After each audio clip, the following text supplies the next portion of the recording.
plan. So the good thing about starting your Roth IRA early and contributing to it right away is there's a 5-year clock that starts. And as soon as you hit 5 years of contributions, you're allowed to take out the principal of your funds. You already paid taxes on them. The government isn't holding you accountable for leaving those in there at a locked period of time. But yeah, you could take those out and do it for emergency expenses, student loans, $10,000 towards a first-time home even. And there's a lot of benefit to that. Welcome to Wealthy On. I'm your host, Andrew Brill. Setting yourself up for success, paying down debt, and worrying about retirement can be very stressful. We're going to break it down and give you the tools to alleviate your stress, and we'll do that right now.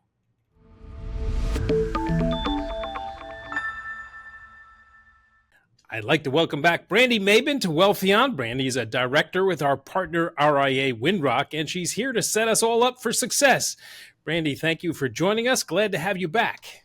Thank you, Andrew. Glad to be here.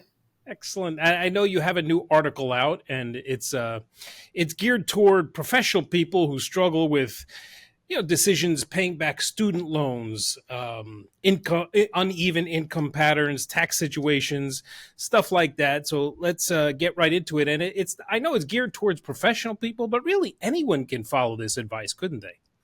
They really could. We definitely are directing the article more towards high income earners, as that's who we tend to work with, doctors, lawyers, and such, who don't think about planning early on. But you're right. Anyone that's coming out of education or even just starting their careers goes through financial struggles that the article covers. So I guess it starts with finding a job, and the financial struggles start there because a lot of people now coming out of school have student loans, and nobody really thinks about that when they come out of school. But how should somebody view everybody? It's like an albatross around the neck. Everybody see, oh my God, I have all these student loans. I have a son going to medical school, and that's all he's worried about. He almost didn't apply because he's worried about how much it's going to cost. And I said, look, don't worry about it. We've got the tools to help you out. And how should someone look at their student debt? Right. Yeah. Student debt these days is overwhelming, more than you and I ever had to go through. These kids' cost of living and everything is just substantial. So there's a lot of ways you can go through it. You can make sure that as soon as you get out of college, you find the best rate between lenders. You shop, if you will, between brokers or lenders you find online, and you refinance those loans. You can try for shorter term loan terms. So instead of a 30-year, you go to 15. That might increase the payment in the immediate, but it will shorten that time significantly. And then, like you said, your son's going to medical school. If he plans it outright, his first couple of jobs could really be strategic into lowering that debt with governmental offers that help those loans pay off quicker, such as the Public Service Loan Forgiveness or National Health Service Corps, employer repayment plans. They always have assistance as well. So if you strategize correctly, those can be more manageable. How does someone find out about that stuff? Like the programs that you just mentioned, I clearly didn't know about them, but they exist. So how does someone go about finding those things to try and actually lower their burden? It's always smart to go with a financial professional. I mean, WindRock, we always provide this holistic advice and approach to your finances.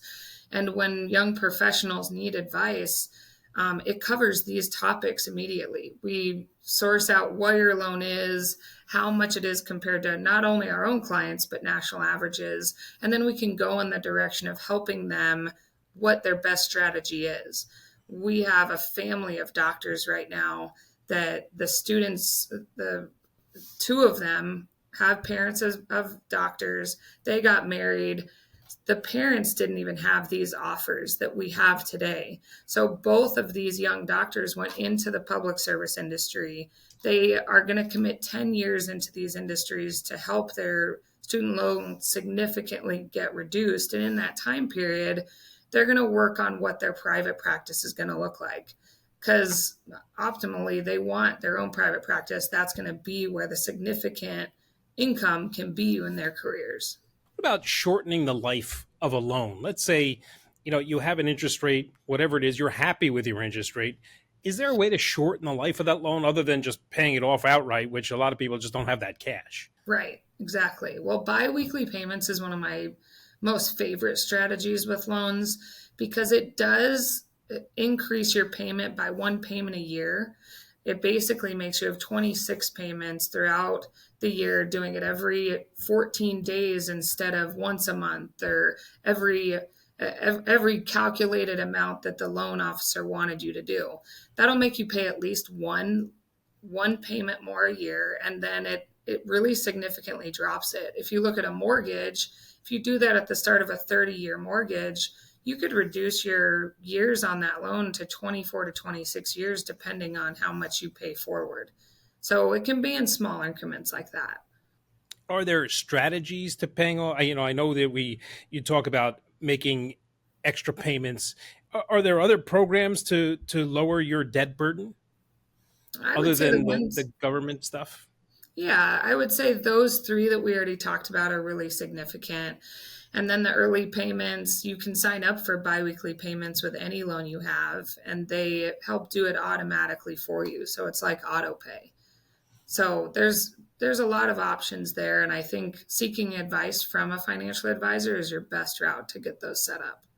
You talk about an opportunity cost of paying down the loan sooner as opposed to maybe putting stuff. And look, when you're getting out of school, the last thing we think about is the future and retirement because we're so far away. You come out of school, you're 40 years or 35 years away from retirement. It's not something we think of, but there is an opportunity cost to paying off that loan sooner as opposed to putting money away for the long term.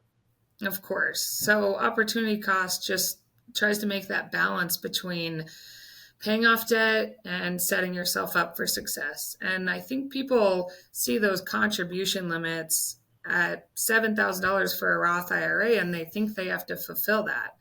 When in reality, if you put $100 in, if you put $1,000 in a year, the compound interest will be significant if you did that for 5 years compared to waiting for 5 years.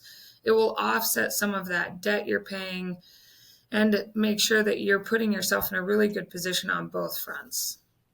We'll get to the Roth IRA because that's one of my favorite topics, and I think that that's an awesome vehicle. But tax consequences to student loans. Can you talk a little bit about that? Because there is a way to save a little bit of money on your taxes with a student loan as well. Correct. And that you can actually deduct some of that interest as long as the student loan was taken out and used fully for that educational cost, and your salary is below a certain threshold that changes every year.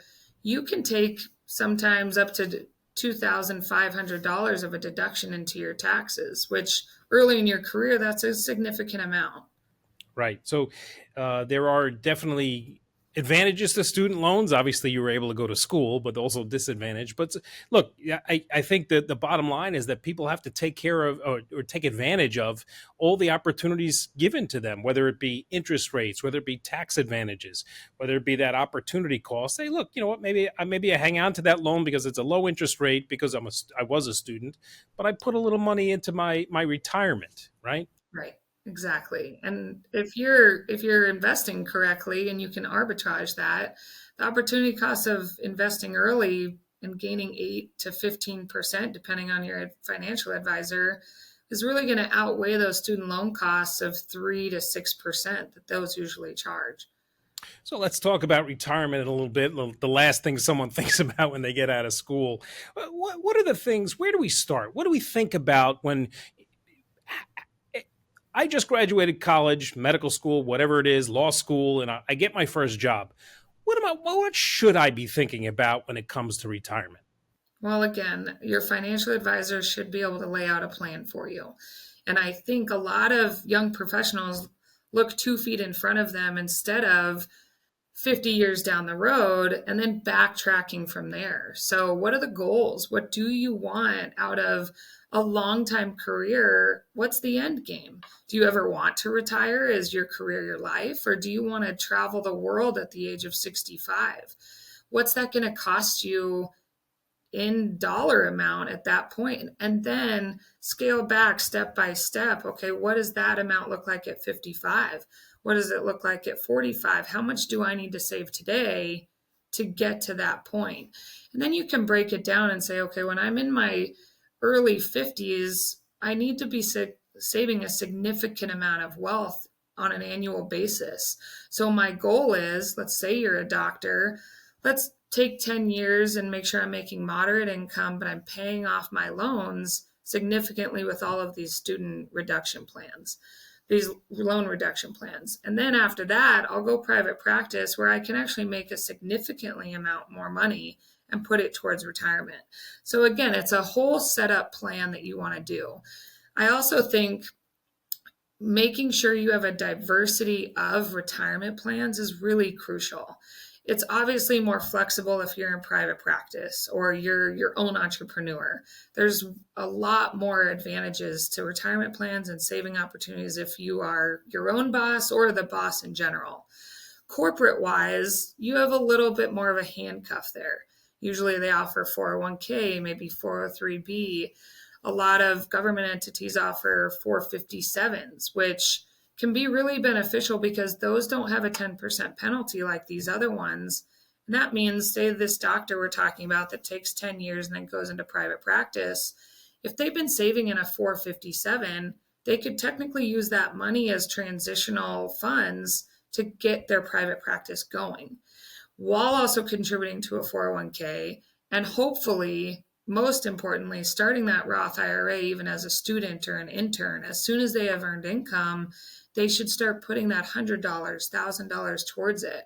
And if you do this early, if you plan out the big picture and you have a Roth 401k and a 457, that really diversifies your contributions and in the end, your withdrawal opportunity later on. Is there a big difference between a Roth IRA, excuse me, a Roth 401k and a regular 401k?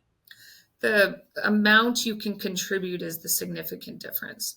So if you and I open a Charles Schwab Roth IRA that's not linked to any business, your contribution this year is about $7,000, depending on age.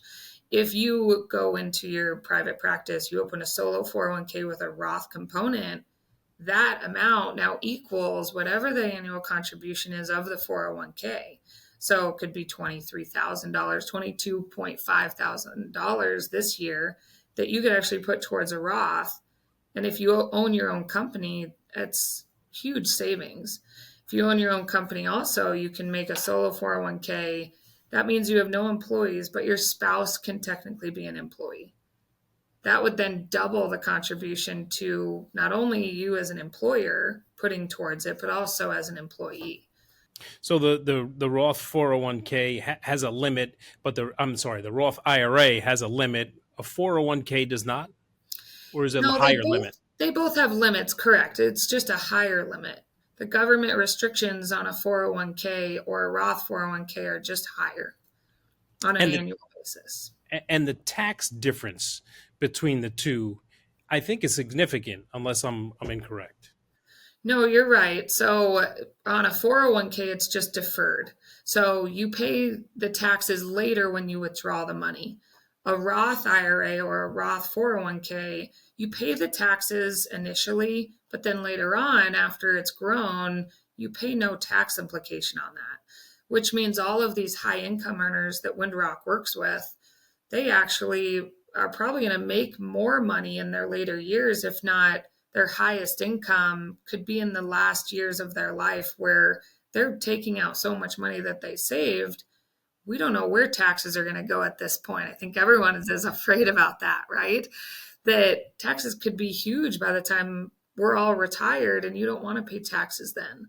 And if you have to with some of your 401k, at least you have your Roth retirement and your 401k to split the difference. And if you're taking half of your withdrawals from a deferred account and half from what you already paid taxes on, your tax mitigation is really strategic and smart at that point. Is there any benefit, Brandy, to rolling my 401k into a Roth IRA and paying the tax, because obviously when you take it out, you have to pay the tax on taking the money out of your 401k, but you can make that $7,000 contribution to your Roth, and let's say Right. you make the $23,000 contribution to your 401k. You then roll it over, you're paying the 40% or 50% tax, but you're getting a much bigger tax benefit down the road. Correct. Yeah, that's all right. So a lot of times we describe this as a mega Roth conversion. And you can either do this annually, like you just said, on a backdoor Roth situation. You can take what you already have in your IRA and 401k and contribute to your Roth immediately with that 7,000 and pay the difference of tax. Or you could take, let's say you have $20,000 you want to move over. You can just do that on an annual basis, pay the taxes of that year, and slowly start to move all of it over towards a Roth. Like you said, if you're growing at 8 to 15% in that Roth IRA, that's huge compounded interest that you're never going to have to pay tax on in the end. So we highly encourage mega Roth IRA contributions and conversions, and we do an annual Roth backdoor Roth every year with our clients.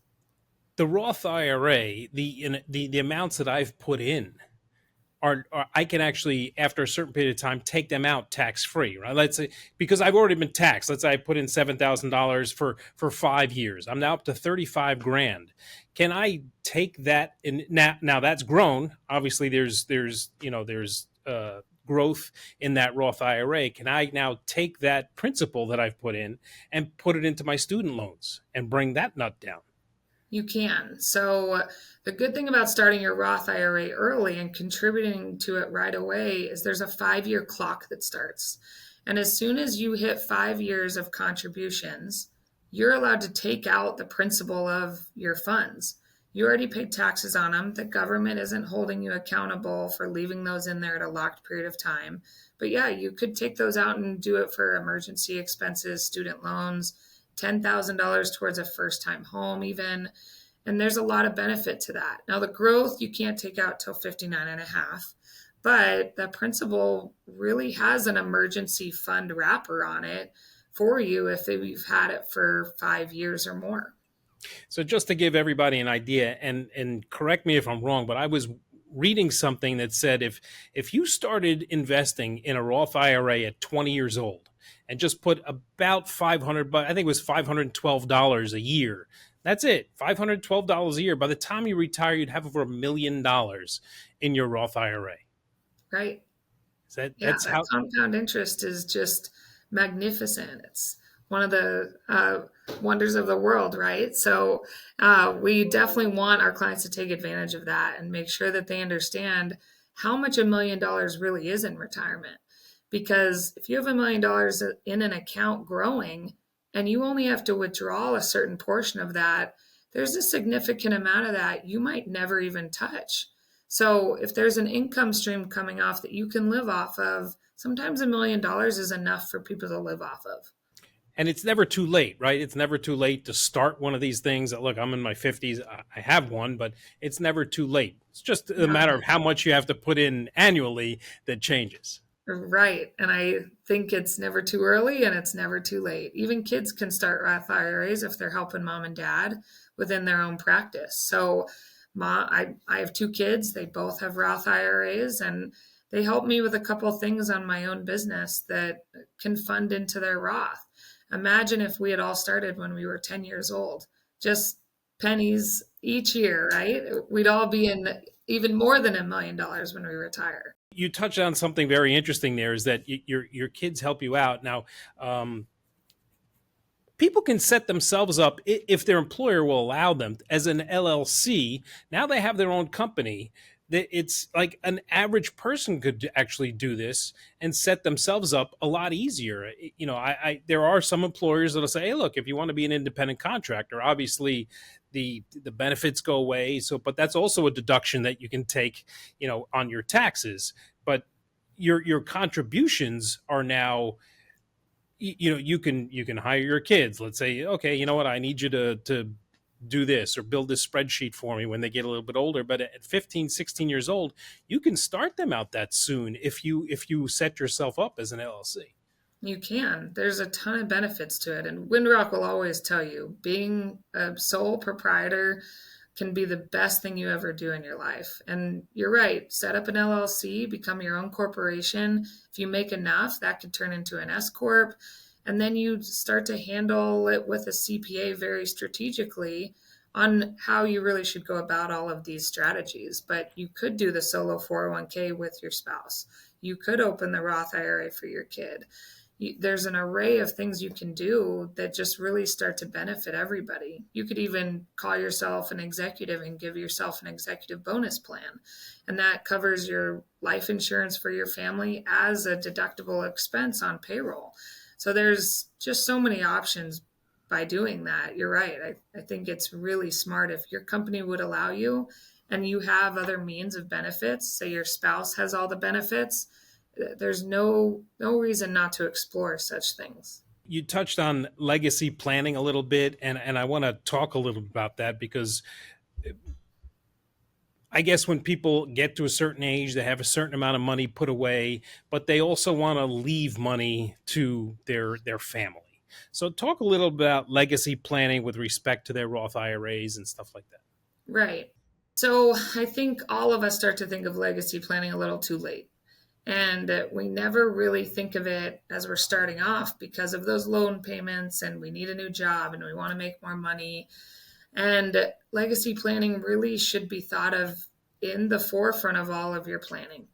Now, a Roth IRA, like we've talked about a lot already, has a lot of benefits because as that grows, it might grow significantly enough that you don't even touch all of it. And it always does want to be the retirement account that you pull from last. But if you do wait and you leave that to your heirs, let's say these doctors and lawyers again, they make significant amount of money their whole lifetime. About 15 to 20% of kids growing up in that type of environment follow in their parents' footsteps. And if they're going to do that, when they inherit money, they could be in that age of 50 where they're at their highest income earning years. And the government has started to put restrictions and rules on these retirement accounts of when you have to take it out. So a regular IRA, the heir has to take out that money within 10 years. That goes the same for a Roth. However, if you have a Roth that you can take the whole lump sum out immediately and not pay tax on it, that person could technically take all that money and start to strategize around their own legacy planning. And it wouldn't have impacted their own high net worth lifestyle that they're going through at that moment. I want to stress that something you said earlier about making sure you talk to your CPA about how to set up certain things that benefit you, whether it be an LLC, an S Corp, a C Corp. Important that those things, because there's tax advantages to all those things, right? There's tax advantages to everything. And it's important that someone seek a financial advisor is one thing, but they're not a CPA. Your CPA would obviously be able to help you and direct you properly. Right. And we work hand in hand with CPAs. We can't do half of what we want to strategically without the sign off of their expertise. So S Corps can be a huge advantage to people getting rid of that self-employment income of 15.3%. But if it's not done correctly, these retirement accounts could be funded inappropriately and we could get in trouble with the IRS. So always seek counsel of a CPA. At WindRock, we make sure we're in touch with them directly to kind of take you out as the middleman, which helps. But always seek that advice.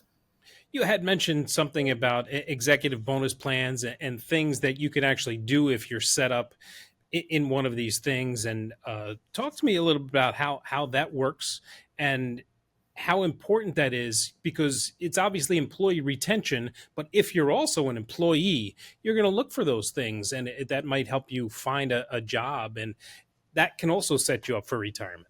Right, exactly. Well, as owners of companies, sole proprietors, you're always trying to bonus your employees so that you can retain them, like you said.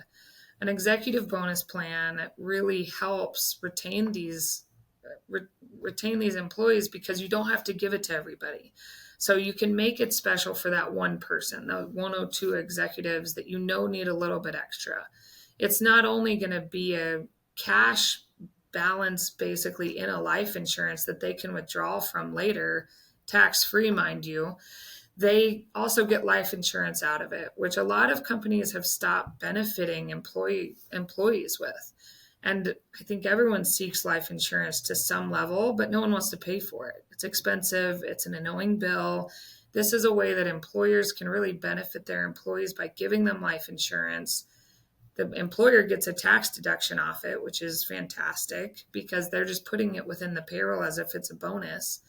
Then the employee, if they wait long enough, let's say 10 years, they can actually start to pull that money out of the life insurance policy and use it for whatever they need. It could be their own student loans. It could be for their kids' education. It could be medical expenses. It could be for retirement.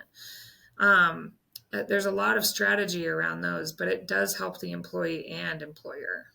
And then you're referring to pulling money out of an insurance, about a whole life policy. Now, again, we don't think about life insurance until we have a life event, a kid or a marriage or something like that. We're responsible for somebody else. But if you get out of school and open up a whole life policy, it's a lot cheaper and you only have to pay a certain number of years, but you can benefit from a cash.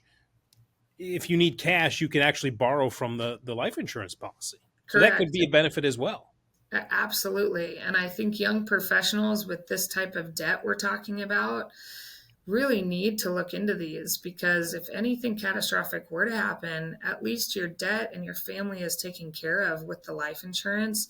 But let's say you never actually need the life insurance. You just start to pull the cash out of that policy later on when you've accumulated enough that maybe the life insurance isn't as important. So that starts to minimize the death benefit. But again, you get that cash tax free to use for whatever you absolutely need. It's almost like an extra IRA where you can actually, get more money monthly if you needed it, or take out a lump sum at some point. Right? Exactly. And it just adds to all of those other plans that we've talked about to diversify your cash. You never want all of your eggs in one basket, and this just adds to the strategy more. What is it? Before I forget, what's a backdoor Roth IRA? A backdoor Roth IRA is someone that is over the limit of contributing directly to a Roth. So we deal with this because none of our clients are in a sector that they can just directly fund it. So what we do is we open an empty IRA, and it has no funding to it, so that there's no pro rata taxes implications. We will fund the IRA with the maximum amount, let's say $7,000 this year, and then we will just roll it right over into their Roth IRA. And since you are going to file that as a non-deductible contribution with your CPA, you technically already paid the taxes on it. You'll get a 1099-R with your Roth IRA investment statements at the end of the year that shows you already paid the taxes on it because it was a non-deductible contribution, and your Roth is funded, even if you're in the highest tax bracket. Interesting. So many loopholes and ways to save money and make money and minimize your taxes. I won't say get rid of your tax, but minimize your tax burden, Right. because obviously you're paying your taxes up front. How important is, we're talking about insurance, disability, stuff like that, to make sure that, if God forbid you had some sort of an accident or unable to work, a lot of these things are taken care of. Your student debt, your family, stuff like that is taken care of. Right. I think a lot of people think of the ultimate catastrophic effects of dying and they get life insurance. But these doctors, these lawyers, these people that spend a significant amount of their time and money preparing for their careers, say a brain surgeon even, and then something were to happen to their hands in a car accident, and that $2 million year salary is now just wiped clean. They really need to set themselves up early on disability insurance to make sure that that life event is covered. there's a lot of levels of disability insurance. It's really important that your financial advisor and your insurance agent really work together, or it might be the same person like we can do, that they title it and they put a clause on it that's own occupation, and making sure that it's directly towards your salary and what you do. I always advise these young professionals too to do it very early, because the premiums are a lot cheaper. It's very cheap to start it off with $50 a month. Them knowing what your role is going to be and keeping that premium low because you signed up early. If you wait these 10 years through your government forgiveness loan occupation, and then you start your brain surgery practice or private practice later, that disability insurance policy is going to be skyrocketed compared to what you would have done it as a resident. And it might not even be worth the disability insurance at that point. Now, if you go down a corporate path and you're in it for 10 years and you know you're never going to go private practice, they might have a disability policy for you that you can drop your own and get on board with theirs and not worry about the premiums anymore. But either way, starting early is going to save you in the end to have that flexibility and option. But it's crucial to have it, especially with high income earners that are depending so much on all those years of work to earn as much money as they do. Who directs the money that's in a Roth IRA? Well, it depends. If it's under a company Roth component, then the company has investment strategies on it. Now, your financial advisor, like we do, when we open people's solo 401ks with a Roth component, or we direct their backdoor Roths, we actually fund those Roths and invest them ourselves.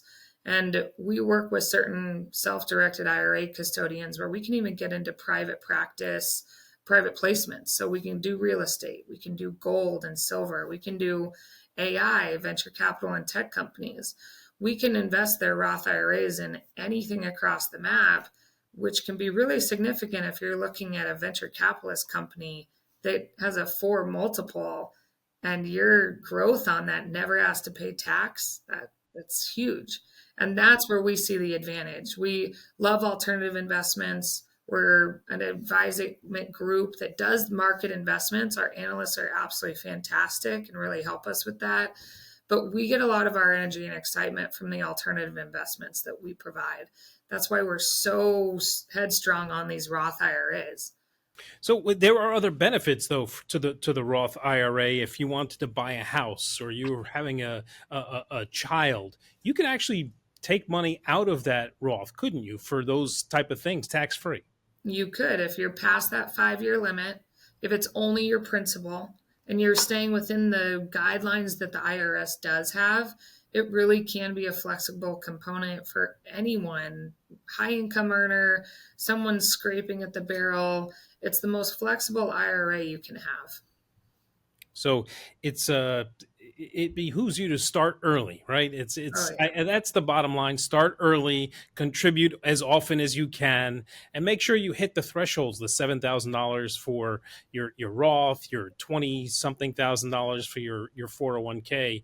But definitely seek an advisor like WindRock to help you through and get you the maximum amount that you need to get you to retirement. Because like we said before, you go from student loan to retirement, and it happens a lot faster than you think, doesn't it? It does. And that if you start earlier, retirement can come quicker. Right? I guess that's a benefit, I guess, that I never have actually thought of. And there are movements now that say, retire when you're 45. I'm well past that, so that hasn't happened yet, but it is definitely possible. Absolutely. Brandy, thanks so much. We'll look forward to seeing the article on windrock.com. And that is the best place to find all of your research, isn't it? Of course. Yes. We have a lot of blogs, a lot of articles up. We do our own research and try to post about it as much as we can. So please check out our website and give us a call if we can help you out. And where else can we do? Are you on social media at all? Is there someplace else we can find? I know you're a big swimmer and a coach and all that stuff. Yeah. Where else can we find your accolades other than windrockwealth.com? I think LinkedIn is our biggest hub for social media and things like that. We're not on the Instagram and things like that. We research a lot on X. We do a lot of our quick finds, and that gets us driven into more exploration. But really, LinkedIn, on all of our senior advisor accounts, you can find our information. And it's windrockwealth.com. And if you can't find them there, go to wealthion.com, and we will send you over to Brandy and Chris and Brett over at WindRock. Great. Brandy, thanks so much for joining me. I really appreciate it. Thanks for the time. You too, Andrew. That's a wrap on another discussion here on Wealthion. Thank you for joining us. If you need help being financially resilient, please head over to wealthion.com. Sign up for a free, no obligation portfolio review with one of our registered investment advisors. And remember to follow us on social media for the latest news and information to help you invest wisely. If you could, like and subscribe to the channel. We'd greatly appreciate it. Don't forget to hit the notification bell so you can find out when we post new videos to the channel. Thanks again for watching, and until next time, stay informed, be empowered, and may your investments flourish. And if you like this content, please watch this video next.